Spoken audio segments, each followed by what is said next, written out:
Hello and welcome to Ukraine Today's Press Review. I'm Rahimtullah. In today's program, we'll look at what the international media are saying following the 3 terror attacks in Tunisia, France and Kuwait. The violence has prompted Johnathan Freedland in The Guardian to reflect on the word evil. He says, "What we saw today confirms that the problem of evil is not a historical question. It is a problem of now, and nor does it challenge only religious believers. It surely vexes all of us as we contemplate a world where such cruelty can happen." Freedland wants a deeper, more philosophical explanation for what happened. "I know that there are coherent, substantial explanations for all of these events. Historical legacies, geopolitical forces, local factors, they are all relevant. But they only go so far. They do not reach the heart of the matter. How is such horror possible?" Ellie Lake, meanwhile, for Bloomberg, says that the intelligence community is bracing for more attacks. At the same time, analysts are trying to piece together information on the 3 attacks to see whether they were inspired by the Islamic State's message last week, urging mass murder during the Muslim month of Ramadan. Lake ends his piece by suggesting that the West's fight against terrorism is far from over.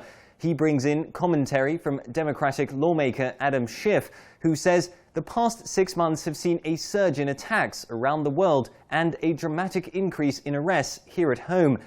Plainly, the United States and the rest of the world have a lot more work to do and many dark days ahead in the struggle against ISIS, Al-Qaeda and the scourge of terrorism.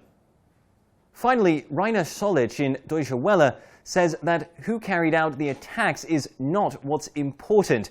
The most crucial thing to understand is that these attacks are an assault on the values we all share. He writes, "Whether it's Islamic State behind the attacks or copycats or other jihadist groups such as Al-Qaeda is secondary. The aim is to prevent any model for a functioning democratic civil society in the Islamic world from emerging. And like most such attacks, supposedly in the name of Islam, most of the victims are Muslims." Rainer goes on to offer some possible solutions to the problem, which might help such horrific acts from being carried out in the first place. Those who want to effectively fight terrorism have to start by doing more to stop poverty and oppression in the Arab world, just as we might do more to prevent young Muslims, including those in Europe, from falling prey to jihadist propaganda. The attacks in France, Kuwait and Tunisia have prompted mourning and anger across the world.